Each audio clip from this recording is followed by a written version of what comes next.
Hello,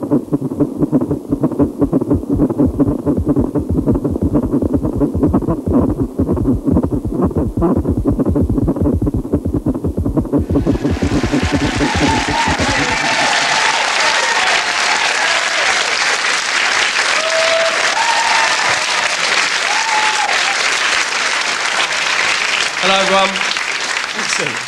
Tonight's story is about Burma, a British company called Premier Oil, and Robin Cook.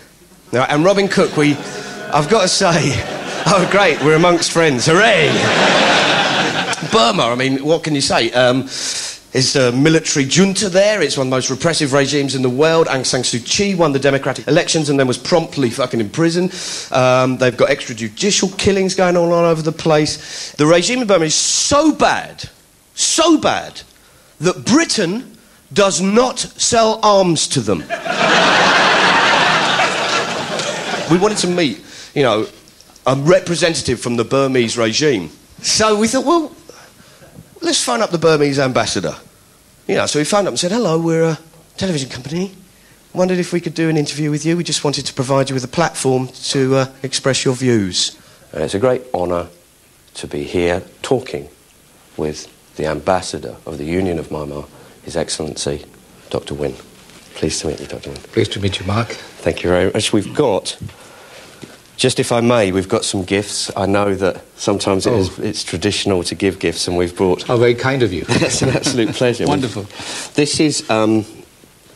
we've got here, this is a traditional British food. So you must eat this today. Right. I understand that your appointment has been fairly recent to London. That's correct, yes. And so this is called tripe, and this is... a traditional food that is eaten particularly in the north of England. Is that so? And we've got the best tripe for you. Really? And this is the best way to cook it is to boil it. That's the.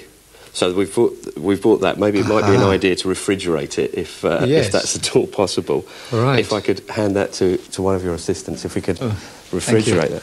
Also, really, how very nice.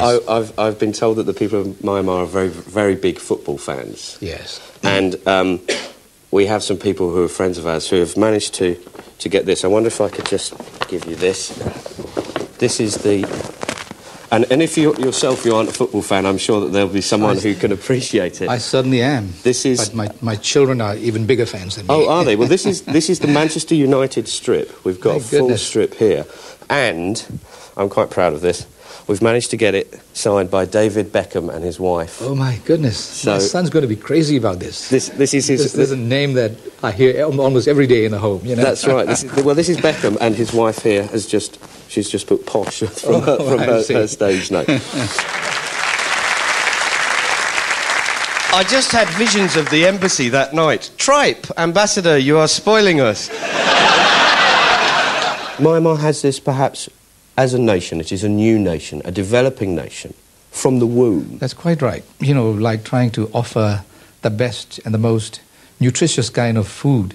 You know, that is probably the most nutritious kind of food for an adult to a newborn, like you were saying. The young infant will not be able to digest any solid food. I mean, not even a steak or a chop that we would appreciate very much. So if the West tries to impose its values, it is in effect feeding solids to a baby, which is completely inappropriate. Yes, this is the main point that I'm having to put up to a lot of people out here. And at the same time, you know, because of the cultural and philosophical differences between the East and the West. Just hold it there. This is the recurrent theme, the cultural differences. And whenever you talk to regimes like this, like the Burmese regime, and you try to get them to explain the human rights abuses, the argument they always come up with is they say, the West just don't understand the cultural differences. Oh, it's culture. It's culture, fine. Like the Welsh have got male voice choirs, the French have got cuisine, and Burma's got the National Army all-formation torture team. Fine. Fine. You can't say, it's cultural differences, because the Universal Declaration of Human Rights is universal. It's not regional. You know, otherwise, serial killers in Britain will be commuting to fucking go to work. Just over to Burma, love. All right, have a good day. Get back. What was it like? Oh, it was murder. And the journey, very bad. How important, on a scale of 1 to 10, is internal security? Oh, I would put it almost absolute at this moment. Because we... So nearly a 10? Yes, nearly a 10. I would put it nearly a 10. Yes. And it is to be sought yes. To extend an olive branch of peace. But for that olive branch of peace to be effective, in the other hand, you need to have a machine gun that will actually be there to force them to accept peace. Because you cannot just say we will be peaceful and let insurgents rise against you. In a way, Mark, you're very right. For the olive branch of peace, for the carrot, if you like, the yes. reward, you have to have actually used the stick of law and order. In our case, this has actually happened in practice. And for people to take the carrot, they often have to be beaten to actually get them to yes. force to take the carrot. That's the reality. Do you think we should be frightened of that reality? Well, I don't think being frightened doesn't really bring in any benefit. You just have to be practical about things, face the situations with courage. And you know, he was talking about internal security. One of the big threats to internal security was there were 2 comedians in Burma, and they were sentenced to 20 years for telling jokes. Sentenced to 20 years for telling it. That's a fuck of a heckle, isn't it? I mean, I've been heckled for 20 years. Shame when cousins marry. Ha-ha, 30. It's just 20 years for telling a gag, man. You know, that's incredible. That's kind of, you know, what we should do, I really believe that we should do this, we should start to heckle the Burmese ambassador. En masse as a nation. Start at the top, right, because the Queen gets to meet him. Right, and Prince Philip, he'll say anything, wouldn't he? I'm pleased to meet you, Ambassador. I've shagged your mum. In the supermarket, will the Burmese ambassador please leave the building as his moral turpitude is actually upsetting the shoplifters? Is it 20 years, man? For that sentence to be just, that joke had to have killed somebody. You just got to Burmese bank robbers going to the bank. Give me the money, get on the floor. That's a dead parrot. It's not dead, it's pining. I'll do the whole routine. You know, how dangerous is this? If we can go back to the analogy of the baby. Yes.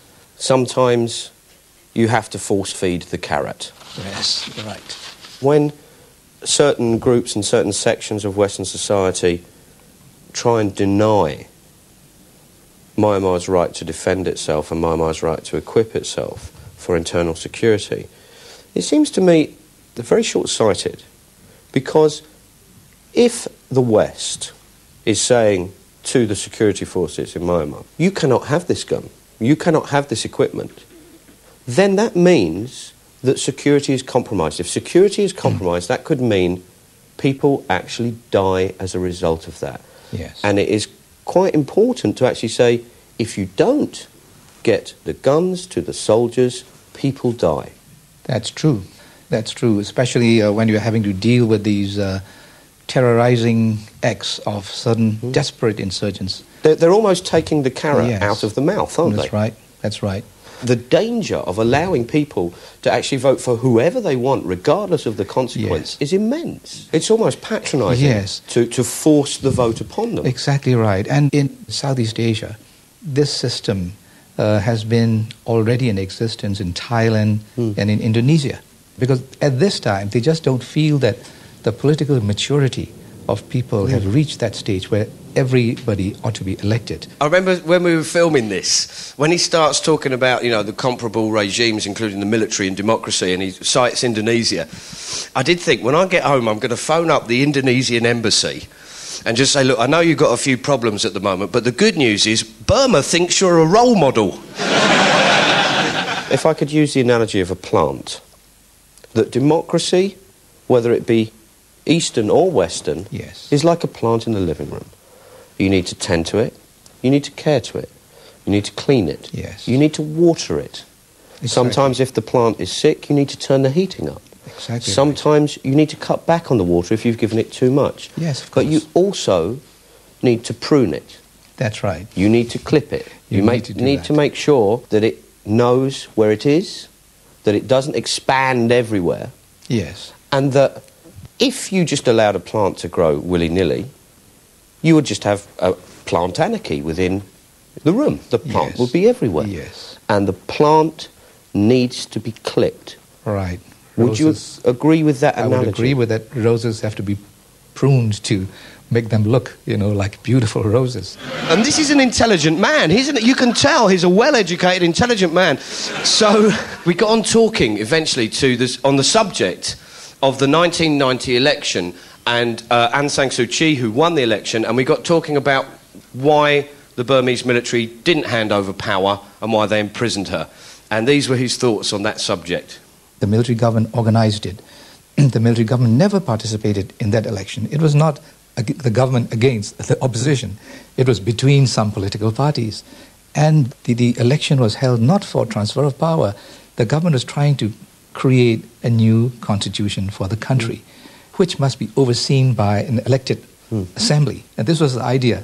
And as soon as this party won the elections, they immediately demanded transfer of power to them, and which was denied, of course. So they went underground, and it is still propagated out here that the election that this party and these people won have not been been installed into power as a government. This was never intended to be for transfer of power. But this is entirely natural for a new country to do. You wouldn't automatically just do something straight away if you're a new country. You would practice it. Yes. You would see how it worked. So if you are going to bring in an element of democracy, it would be important to have a trial run to see how it works. If, for example, you were, say, an athlete and you threw the javelin, you wouldn't just pick up a javelin and run with it and hurl with it. No. You'd practice first with some darts that were small. Would that be a fair analogy? Yes, that would be a very fair analogy.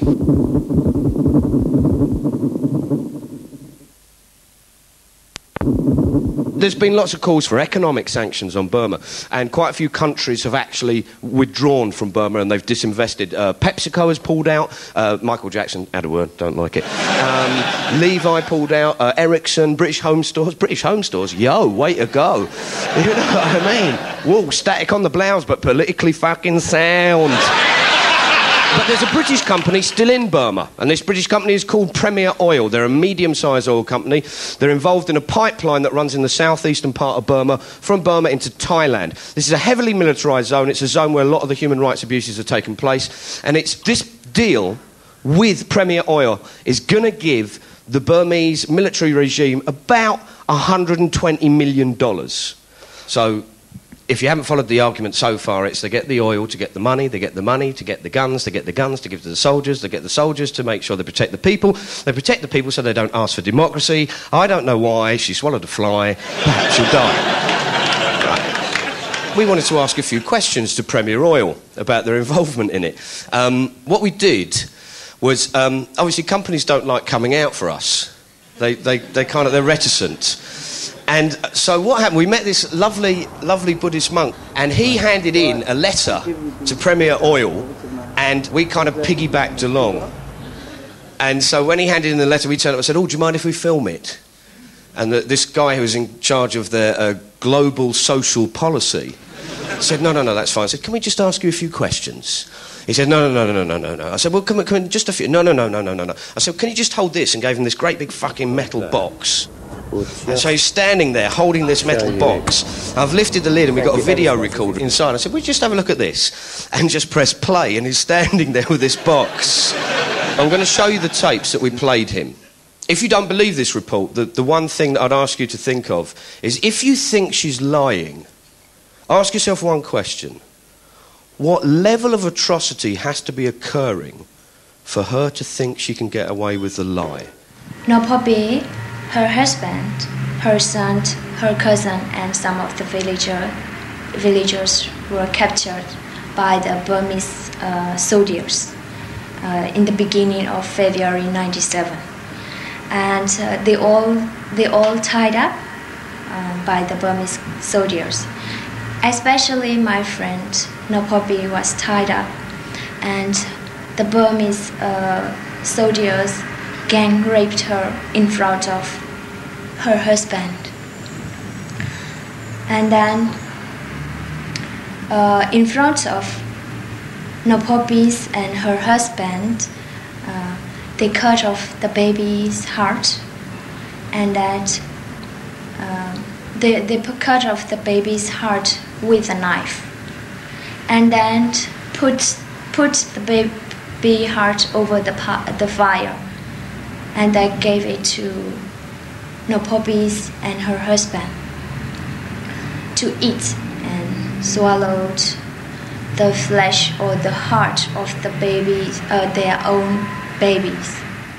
The other tape that we got was from Aung San Suu Kyi, a name you've heard tonight and probably heard a lot before. And this tape was smuggled out of Burma.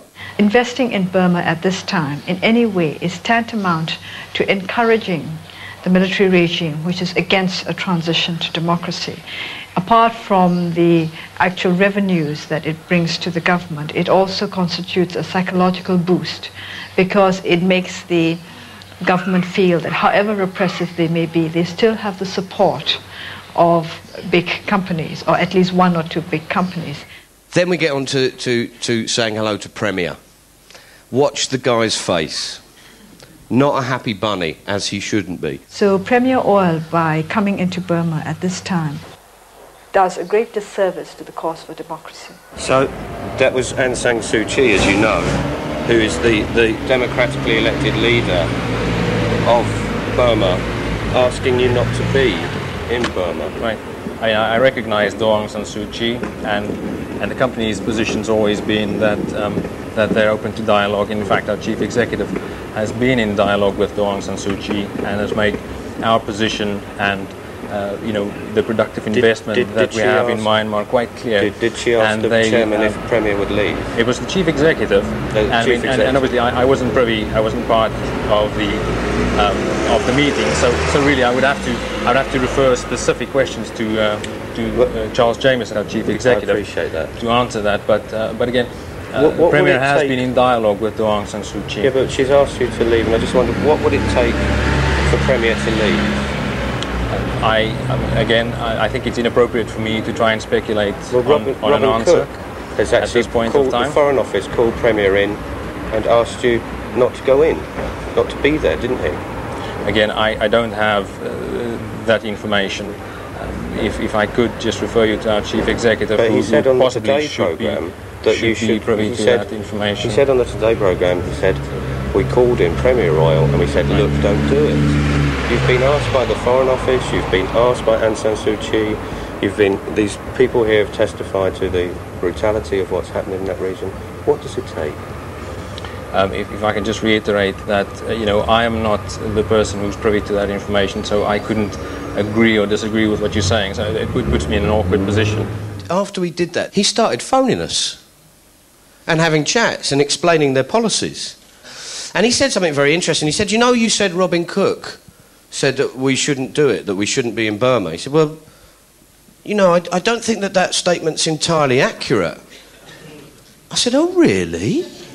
He said, yeah. I said, because that would obviously change the focus of the show if we had evidence of that.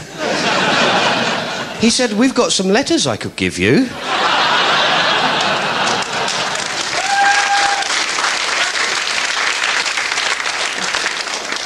And we have been encouraging companies to recognise the reality of Burma and the reality of trading with it. But we had actually that particular oil company to refer was summoned into the Foreign Office, and we had an exchange with the chairman of that company and explained to him the consequences of such investment. We actually had that company and said, don't do it. So Cook said this on the Today programme, bunged the letter up, because on the same day, Premier Oil, the chief executive, wrote to Cook saying at no time did he say or in any way suggest, don't do it, pull out, or words to that effect. Ooh. That means that Cookie could be lying. Someone's lying here, aren't they? So who do I believe, a multinational oil company who worked with dictators or Robin Cook? Oh, fuck it, can't I toss for it? The thing is here, is Cook is saying he called them in and said, don't do it. They had the meeting in the Foreign Office and said, don't do it. And they're saying, no, we didn't. So he thought, fuck it, we've got to ask Robin Cook, who's right? And now the chances of Robin Cook giving us an interview are about 0, if I'm optimistic. But with a little bit of knowledge and a little bit of ingenuity, you can engineer a chance meeting. We've come up here, we would like to perform a short ceremony for you, and it's a healing ceremony at the moment. And what is this going to do? It's going to improve your health. Well, that's good. Yeah. So, would you like to do it? It would only take a minute or two. And what are you going to do with this? You're going to show it on television. Yeah, that bit I grasp. I can recognise the television camera. I've seen one before. Right. What this will do, this is for spiritual healing, and it's a short ceremony, and it atones you for any sins, anything that you've done. And this in Buddhist philosophy and Buddhist religion will remove bad karma from you. Can I just be clear, what are the sins that I'm supposed to have committed? In this specific, this is specifically about your comments that were misleading on the Today programme. I don't know. To just do a ceremony. I don't know misleading comments on the Today programme. Well, you did, I'm afraid. No, I'm afraid I did not. Well, you're listening to Premier Oil. No. This is because you said first of all, there was a minor factual inaccuracy, which was you said you brought the chairman in there. It was in fact the chief executive. That's a minor mistake. No. This is a sin. No. Let me just finish, please, Mr. Cook, because you then said we summoned them in to the Foreign Office, and actually they did apply for an interview. So they actually wrote requesting it. So it's not quite a summon. So it is slightly misleading. So on those two, I think it is. I think that's a slightly misleading. You're not denying the fact that we made it clear that we do not welcome Burma. They have no support from us in Burma. And indeed, if I may say so, under this government, trade with Burma is now down to a very small demand. And we have also made it perfectly clear. Okay, just hold it there for a sec. Watch and see if he answers the question. Simple question. In the meeting with the Foreign Office and Premier Oil, did you say don't do it? Just see if he answers that question. No one in the Foreign Office said don't do it. They shouldn't Premier Oil. They shouldn't be doing it. No, they shouldn't, but you didn't say to them don't do it, and you did say that on the Today programme, didn't you? Premier Oil, Premier Oil, under no doubt at all. But you did, they are not you did say well, I'm very don't happy, do I'm very happy to say don't do it to Premier Oil. Well, but you hadn't said that to them, I said it to 2 million people in the Today programme. But you hadn't said it to them at the time, had you? Well, I'm very happy to say it now again. So first of all, would you firstly just say that you didn't, when you said, you said to them, don't do it. The Foreign Office hadn't actually said that to them, I'm going to make quite clearly. We do not approve of what Premier Oil is doing. They know that perfectly well. We would much rather they stopped. And they know that also perfectly well. Thank you very much. Would you do the ceremony for you, Mr. Cook? And what's great though, as far as I'm concerned, it's great, because he doesn't deny the accusation. But more than that, he then goes on to say, I'm quite happy to say it here and now, they shouldn't be here. So he said, first of all, he said, he basically sort of like kind of hides over the fact that he didn't tell them to go. And now he's turned around and said, yes, we are telling them to go. As far as I'm concerned, that's a fucking win-win. He doesn't manage to wriggle out of it, and now Premier Oil, you're back under the fucking spotlight. The interesting question is this. The Labour government are being taken to court by the Burma campaign group. They're taking them to judicial review. And they're taking them to court for one thing, and that is the British government have said they haven't got the legal right to impose economic sanctions on Burma. And the campaign group are having to take them to court to prove they have. That's kind of weird when the government are fighting a group of people saying we don't think we have the right to do the sanctions that we've said we would, but we're not doing.